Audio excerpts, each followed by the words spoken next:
Dear students, good hand రైటింగ్లో భాగంగా ఈరోజు చక్కని తెలుగు రాత ఏ విధంగా రాయొచ్చో నేర్చుకుందాం.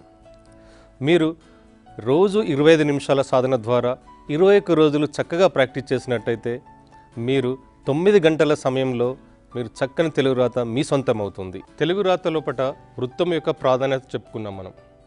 దాంతోపాటు ఇంకొక అతి ముఖ్యమైన విషయం, వృత్తం అనేది 2 రకాలుగా ఉంటుంది. ఒకటి పెద్ద వృత్తము, రెండవది చిన్న వృత్తము. మరి అక్షరాలకు మాతృకైనటువంటి పెద్ద వృత్తము ముఖ్యమైనది. దానితో పాటు అక్షరాల అందాన్ని నిర్ణయించేటువంటి చిన్న వృత్తము స్మాల్ సర్కిల్ అతి ముఖ్యమైనది.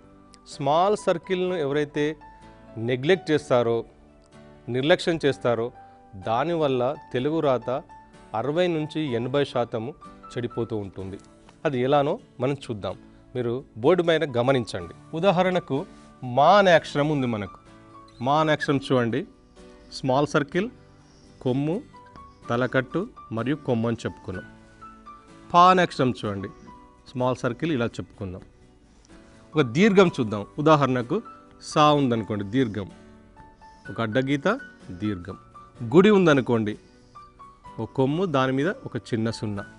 పోనీ ఒక ఒత్తు ఉందనుకోండి, వా ఒత్తు ఉందనుకోండి, పా ఒత్తు ఉందనుకోండి. చూడండి, స్మాల్ సర్కిల్ గమనించండి. ఎక్కడెక్కడ గీత గీస్తున్నాను, స్మాల్ సర్కిల్ చూడండి. ఈ స్మాల్ సర్కిల్ను మనము రాత వేగంగా రాసేటప్పుడు వాటిని షేప్ అవుట్ చేస్తుంటాం. అంటే సరి అయిన సైజు లోపట, సరి అయిన దిశ లోపట రాయమన్నమాట. ఎలా రాస్తుంటాం? మనం మా అన్నప్పుడు వెంటనే ఇలా రాయడము, ఇలా రాయడము, పాన్ ఇలా రాయడము, దీర్ఘాలు వచ్చినప్పుడు ఇలా అనడము, లేక ఇలా అనడము, ఒత్తులు వచ్చినప్పుడు ఇలా చేయడము. ఇలా చిన్న వృత్తం యొక్క ఆకారాన్ని మనం డ్యామేజ్ చేస్తుంటాం.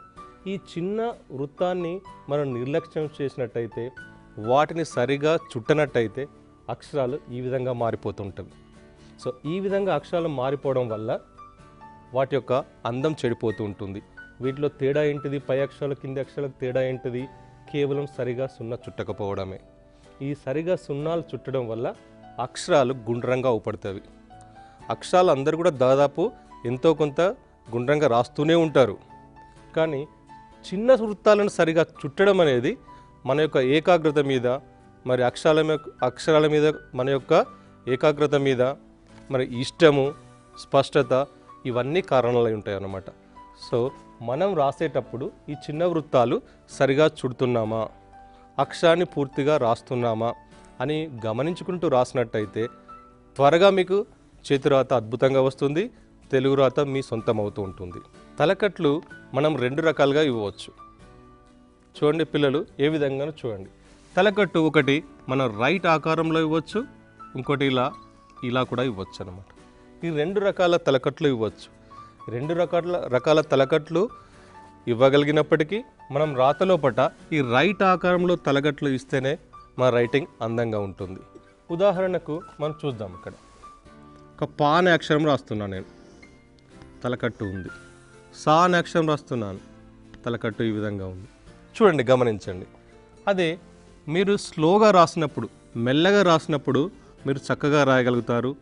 మరియు మీరు ఏదైనా డ్రాయింగ్ వేస్తున్నప్పుడు, అక్షరాలు పెద్దగా రాస్తున్నప్పుడు ఇలా రాయగలుగుతారు.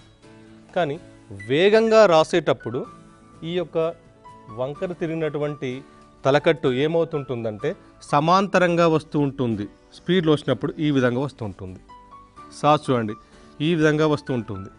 ఇలా రావడం వల్ల తలకట్టు గీత కత్తుకోవడం కానీ, అక్షరాన్ని కత్తుకోవడం కానీ జరుగుతూ ఉంటుంది. దానివల్ల అక్షరాల యొక్క స్పష్టత అనేది ఏర్పడదు, చదవడానికి అనుకూలంగా ఉండదు. కాబట్టి మీరు తలకట్లు రైట్ మార్కు లోపలనే ఇవ్వండి. రైట్ మార్కులో ఇవ్వడం వల్ల అక్షరాలన్నీ కూడా అందంగా కనబడతాయి, చదవడానికి అనుకూలంగా ఉంటుంది. తలకట్టు అనేది స్పష్టంగా అక్షరాల నుండి బయటికి అవుపడుతుంటుంది. కాబట్టి రైట్ మార్క్ లోపల తలకట్లు ఇవ్వడం అనేది అతి ముఖ్యమైనది. డియర్ స్టూడెంట్స్, ఇప్పుడు మనం గుడుల గురించి చెప్పుకుందాం. గుడులు ముఖ్యంగా 2 రకాలు. మనం 2 గీతల్లో ప్రాక్టీస్ చేసినట్టయితే గీత లోపల వచ్చే గుడులు మరియు గీత వెలుపల వచ్చే గుడులు అని 2 రకాలుగా గుడులు విభజించవచ్చు. గీత లోపల వచ్చే గుడులు ఎక్కువ శాతం అక్షరాన్ని అంటుకొని ఉంటాయి మరియు అక్షరమే గుడిగా తిరిగి ఉంటాయి. గీత వెలుపలికి వచ్చేటువంటి గుడులు మరి గీత పైన ఉంటాయి. కొన్నిసార్లు అక్షరానికి అంటుకొని గుడులు కూడా ఉంటాయి. ఇప్పుడు మొదటగా మనం గీత లోపల వచ్చే గుడులను బోర్డు పైన రాసుకుందాం. రాస్తాను, మీరు చక్కగా గమనించండి. గమనించిన తదుపరి మీరు రాయండి. ఒత్తు ఖ మరియు అక్షరమే తిరిగిందన్నమాట. అక్షరమే తిరిగి చివర గుడిగా ఏర్పడింది. ఇది కూడా చిన్న వృత్తము, స్మాల్ సర్కిల్. గుడులు కూడా అన్ని స్మాల్ సర్కిల్స్ కలిగినటువంటివి. గుడులను చక్కగా దిద్దినట్టయితే మీ యొక్క రాత అద్భుతంగా, అందంగా, గుండ్రంగా ఊపిస్తూ ఉంటుంది. కాబట్టి గుడుల పట్ల చాలా జాగ్రత్త అవసరం. చి చూడండి, చ అక్షరం మరియు చివర ఏమైంది, తలకట్టు ఏమైంది, సున్నాగా స్మాల్ సర్కిల్గా తిరిగిందనమాట చ. మరియు అలాగే చి, ఒత్తు చి కూడా ఇది చూడండి, అక్షరమే గుడిగా తిరిగింది. జీ చూడండి, జా రాసేటప్పుడు ఓ వరకు ఇక్కడి వరకే రాయాలి. ఇది జా మన మామూలుగా ఇదే గుండ్రంగా తిరిగిందనమాట. జీ అంటే అక్షరమే దాని చివరలను గుండ్రంగా తిరిగిందనమాట. టీ, ఒత్తుట.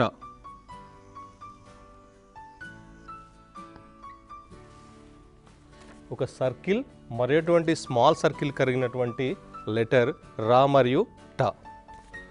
టీ చూడండి, ఈ యొక్క స్మాల్ సర్కిల్ మరొక స్మాల్ సర్కిల్, పైనుండి మరొక స్మాల్ సర్కిల్. దీన్ని ఏ విధంగా రాయొచ్చో చూద్దాం ఇక్కడ ఒకసారి. ఇక్కడ నేను చూడండి, స్మాల్ సర్కిల్ ఒకటి పెట్టాను, పక్కకు మళ్ళీ ఒక స్మాల్ సర్కిల్ పెట్టాను, ఈ స్మాల్ సర్కిల్ పైన మరొక స్మాల్ సర్కిల్ పెట్టాను, ఒక సర్కిల్ తిప్పుతున్నాను చూడండి ఇలాగా. అంటే 1 2 3 3 సర్కిల్, స్మాల్ సర్కిల్స్ కలిగినటువంటి లెటర్ తి. కాబట్టి 3 సమానంగా రాయాలి. మరి వ్యవహారంగా పిల్లలు తొందరగా రాయాలని మీరు ఇలా రాయడమో చేస్తుంటారు. సో ఇలా చేయకూడదు. 3 స్మాల్ సర్కిల్ కలిగినటువంటి లెటర్ తి అన్నమాట. ద అక్షరం, ఇదే అక్షరము చివర తిరిగి గుడి అయింది. ది, ఒత్తు అన్నమాట. సేమ్ ఇలాగే ఉంటుంది చూడండి, అక్షరమే తిరిగి చివర గుడి అవుతూ ఉంటుంది. నీ చూడండి, నీ చూడండి. అలాగే బా రాసాం, బి. మీరు బా రాసేటప్పుడు మామూలుగా గీత అంటుకొని రాశారు, బి రాసేటప్పుడు కొద్దిగా కిందికి రాయండి, ఎందుకంటే గుడి ఇక్కడ తిరుగుతూ ఉంటుంది కాబట్టి. బి, ఒత్తు బి కూడా. చూడండి బి. మా చూసినప్పుడు కూడా ఒక సర్కిల్ మీద ఒక సర్కిల్ ఉంటుంది, జాగ్రత్తగా గమనించండి. ఇలా మీరు సర్కిల్ రాసేటప్పుడు ఇలా రాయాలి. మీ. ఇక చూడండి, యా దాని గుడి రాస్తుంటాం. చూడండి, ఒక సున్నాకు 2 కొమ్ములు ఇవ్వడం. సో ఎటువంటి గుడి ఉండదు. ఇక్కడ తలకట్టు ఇచ్చినట్టయితే అక్షరం యా అవుతుంది, మరి తలకట్టు ఇక్కడ తీసేసినట్టయితే ఈ అవుతుంది. అది బాగా గమనించండి, తలకట్టులో గుడి లేనటువంటి అక్షరం ఇది. రీ, రీ చూసినట్టయితే టీ లాగానే ఉంటుంది, రీ అనే అక్షరం. లీ చూడండి, ఈ తా లాగానే ఉంటుంది. మధ్యలో స్టార్ట్ చేయండి, పైకి తీసుకెళ్ళి మరియు ఈ సర్కిల్ మీద ఈ సర్కిల్ రాయండి. లీ. వా కూడా మా లాగానే ఉంటుంది. చూడండి, ఈ సర్కిల్ మీద ఈ సర్కిల్ ఉంటుంది. 2 స్మాల్ సర్కిల్స్ ఒకే విధంగా ఉంటాయి. షీ చూడండి, మీరు షా లెటర్ చెప్పాను కింద ముందు, ఇలా రాసి పైన చిన్న సున్నా ఇవ్వండి ఇలాగా. షీ. లీ కూడా ఇలాగా. అంటే ఈ సర్కిల్ ఈక్వల్గా ఉంటవి. మళ్ళీ ఇక్కడ ఒక సర్కిల్ ఉంటుంది, 3 సర్కిల్ ఉంటవి. ఇవన్నీ కూడా మరి గీత లోపల వచ్చే గుడులు, మరి గీత లోపల వచ్చి అక్షరమే మరి గుడిగా మారినటువంటి లెటర్స్ కూడా మనకున్నవి. అలాగే గుడి లేనటువంటి అక్షరము ఈ కూడా ఉన్నవి. వీటిని చాలా జాగ్రత్తగా చుట్టాలి. మీరు చివరలో సున్నాలు ఉంటాయి కాబట్టి, చిన్న సున్నాలు ఉంటాయి కాబట్టి వాటిని జాగ్రత్తగా చుట్టాలి. అప్పుడు మాత్రం మీ యొక్క రైటింగ్ చాలా అందంగా, గుండ్రంగా అవుపిస్తూ ఉంటుంది. ఎందుకంటే మన రాత యొక్క అందాన్ని మన బయటకు వెలుబుచ్చేవన్నీ కూడా కనిపించేవి కూడా స్మాల్ సర్కిల్స్ ద్వారానే అవుపిస్తూ ఉంటవి. కాబట్టి స్మాల్ సర్కిల్స్ అన్నీ కూడా గుడి లోపట ఉంటవి. గుడి కానీ గుడి దీర్ఘం కానీ వాటి లోపట స్మాల్ సర్కిల్స్ ఉంటవి. కాబట్టి జాగ్రత్తగా ప్రాక్టీస్ చేయండి. డియర్ స్టూడెంట్స్, ఇప్పుడు గీత వెలుపల వచ్చే గుడుల గురించి మనం చెప్పుకుందాం. ఇంతకుముందు గీత లోపల వచ్చే గుడులను చెప్పుకున్నాం, రాసుకున్నాం, మీరు కూడా చక్కగా గమనించారు. ఇప్పుడు చూడండి గీత వెలుపల వచ్చేవి. మీరు మామూలు కాదు చూడండి, ఇలా ఎస్ ఆకారంలో రాస్తారు, దానిపైన గుడి ఇలా తిరగడం. మీరు గీత వెలుపల వచ్చే గుడులను జాగ్రత్తగా గమనించండి. ఒక అరవృత్తము తిప్పిన తర్వాత, అంటే సగం సర్కిల్ తిప్పిన తర్వాత ఇక్కడ మీరు పూర్తి చేయాలి. మళ్ళీ ఒకటి గమనించండి, ఇక్కడ చూడండి మళ్ళీ ఒకసారి ఇలా వృత్తం ఉంటుంది, ఇలా సగమే అన్నాను నేను. ఈ చివరను మళ్ళీ ఒక స్మాల్ సర్కిల్ లాగా తిప్పండి, అది చక్కని గుడి అవుతుంది. మరియు ఈ గుడులన్నీ కూడా బయటకు రాసేటప్పుడు అక్షరం కంటే చిన్నగా ఉండాలి. మరి అక్షరాన్ని డామినేట్ చేసే విధంగా గుడులు రాయకూడదు. గుడులు కానీ తలకట్లు కానీ ఓత్వాలు కానీ అక్షరాన్ని మించకూడదు సైజులో పట్ట. పిల్లలు మీరు రాసేటప్పుడు ఇలా రాసి ఇలా రాయడం చేస్తుంటారు. ఇలా అక్షరాన్ని సైజు మించడం వల్ల మరి రాత యొక్క అందం చెడిపోతూ ఉంటుంది. మరి కొన్నిసార్లు ఏది అక్షరమో అర్థం కాదు అప్పుడప్పుడు. కాబట్టి ఈ విధంగా రాయకండి. కేపెంత గా మామూలుగా క్లాక్ వైజ్ సర్కిల్ రాసిన తర్వాత గుడి ఇవ్వండి, స్మాల్ సర్కిల్ గమనించారు కదా. అలాగే ఒత్తుగా ఘ, ఈ ఘాకు సంబంధించినటువంటి అక్షరాలు మనం తలకట్లు చెప్పినప్పుడు చెప్పుకున్నాం, గుర్తుందా? చూడండి, ఫా కానీ మరి ఒత్తు ఫా కానీ దానికి గుడి రాసినట్టయితే ఇలాగా, మరియు షా కానీ చూడండి గుడి రాసినట్టయితే స్మాల్ సర్కిల్స్. ఇవన్నీ కూడా ఒకే రకమైన సారూప్యం కలిగినటువంటి అక్షరాలు. ఇంకోటి కూడా చూడండి, హా కూడా స్మాల్ సర్కిల్ పాలాగా రాసి ఇక్కడ గుడి ఇవ్వాలి, ఇది సేమ్ ఉంటుంది. హా కానీ చూడండి,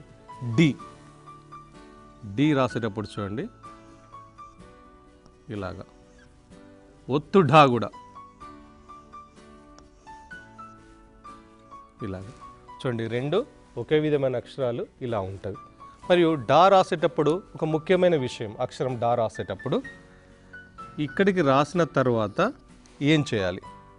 చాలామంది ఇక్కడికి రాసిన తర్వాత దీనికి ఇలాగా క్లోజ్ చేస్తుంటారు. అలా కాకుండా ఇక్కడ కూడా ఒక వృత్తం తిప్పాలి. అక్షరాన్ని క్లోజ్ చేయకుండా అక్షరం రాసిన తర్వాత చివరన ఒక చిన్న వృత్తం లాగా తిప్పాలి. అది ఊ, ఊ, డ, ఢ, ఈ 4 అక్షరాలకు కూడా వర్తిస్తుంటుంది ఈ సూత్రం. గమనించండి, మీరు ఇంతకుముందు ఊ రాసినప్పుడు కూడా ఇలాగే రాశారు. అలాగే డా రాసినప్పుడు చూడండి అక్షరాలు, ఈ 2 సారూప్యం కలిగినటువంటి అక్షరాలు. సో గుడులు కూడా చూడండి స్మాల్ సర్కిల్స్, ఇక్కడ కూడా వాటికి స్మాల్ సర్కిల్స్ ఉంటాయి. ఇలా అక్షరాన్ని టచ్ చేయకూడదు, ఇలా వృత్తము తిప్పి వదలాలన్నమాట. అలాగే గుడిలు చూసినట్టయితే సి కూడా, సాగుంతంలో సి కూడా, ఇవన్నీ కూడా అక్షరానికి అంటుకొని లేనివి, మరియు అక్షరానికి అంటుకొని ఉన్న గీత వెలుపలికి వచ్చేవి. ఇందులో కూడా 2 రకాలు ఉన్నవి మళ్ళీ. కాబట్టి ఈ గుడులను చాలా జాగ్రత్తగా రాయాలి, అక్షరం కంటే చిన్నగా రాయాలి.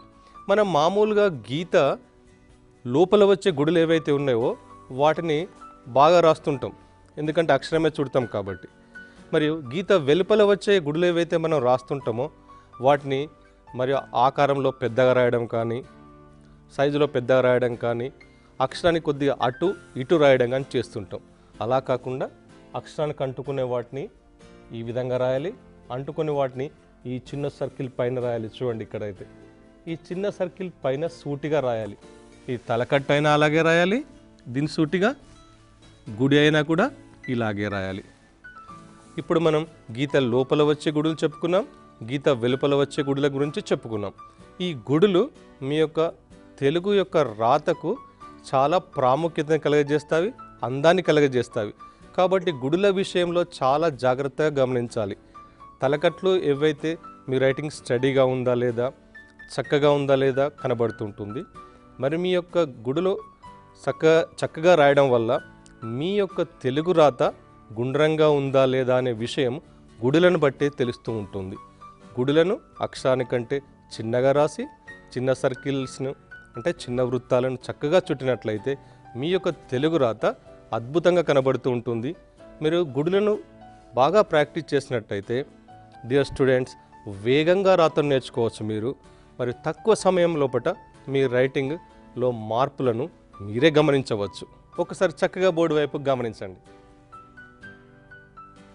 చూడండి, మనం కీ అని ఇలా రాసాము. ఒక లెటర్ చూసినట్టయితే ఇలా గుండ్రగా స్మాల్ సర్కిల్ ఇచ్చాం మనం. మీరందరూ ఈ విధంగా ప్రాక్టీస్ చేశారు కదా. ఓకే, ఇప్పుడు వీటికి గుడి దీర్ఘాలు ఎలా ఇవ్వాలి చూద్దాం. చూడండి, గుడి దీర్ఘం ఎలా ఇచ్చాను చూడండి. ఇలాగా మీరు గుడి దీర్ఘం ఇచ్చినప్పుడు అది ఒక గుడి దీర్ఘం తిప్పితే అక్షరానికి కిరీటం లాగా ఉండాలి. కానీ చాలామంది వేగాన్ని దృష్టిలో పెట్టుకొని త్వరగా రాయాలనే ఉద్దేశంలో మరి గుడి దీర్ఘాలను ఏ విధంగా ఇస్తున్నారంటే ఇలా ఇవ్వడము, సైడ్కి ఇవ్వడము, ఇలా ఇవ్వడము, ఇలా ఇవ్వడము చేస్తుంటారు. ఈ పద్ధతులు పాటించడం వల్ల అక్షరము చాలా వాటి యొక్క అందాన్ని పోగొట్టుకుంటుంది మరియు రాత కూడా చక్కగా అర్థం కాదు. కాబట్టి గుడులు చక్కగా మీరు చిన్న వృత్తాలు ఇచ్చి సాధన చేశారు.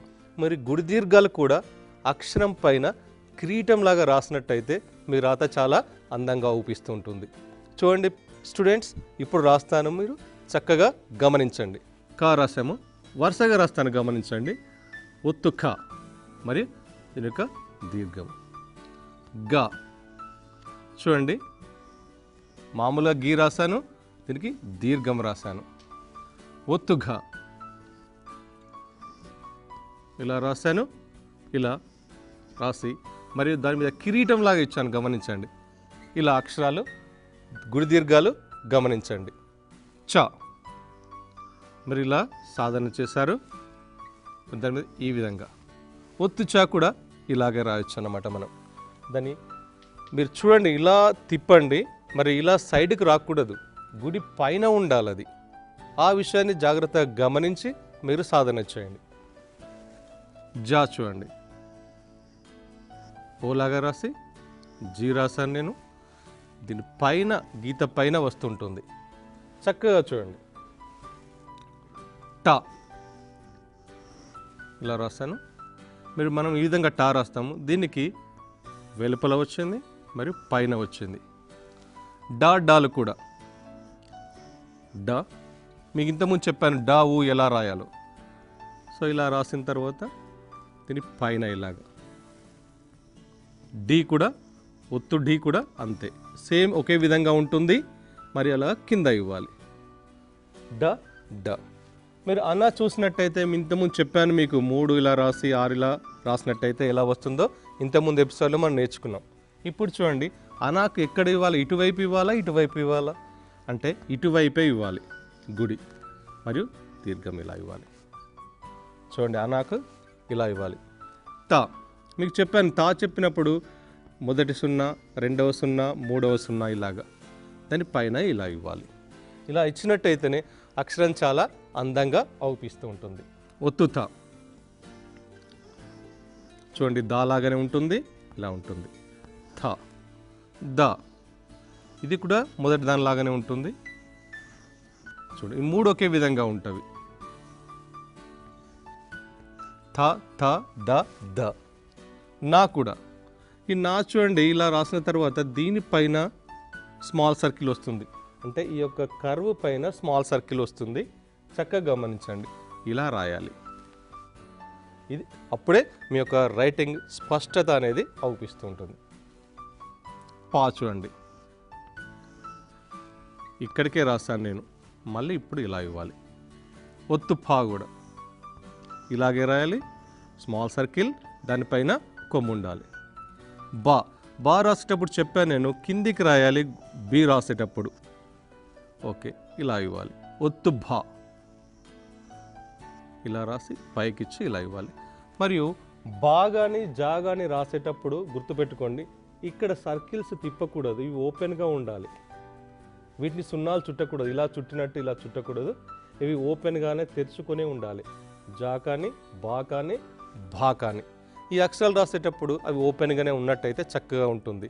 తెలుగు రాత గుండ్రంగా ఉండాలనే ఉద్దేశంలో చాలామంది వాటిని కూడా గుండ్రంగా చుడుతూ ఉంటారు. అలా గుండ్రంగా చుట్టిన అవసరం లేదన్నమాట. బా.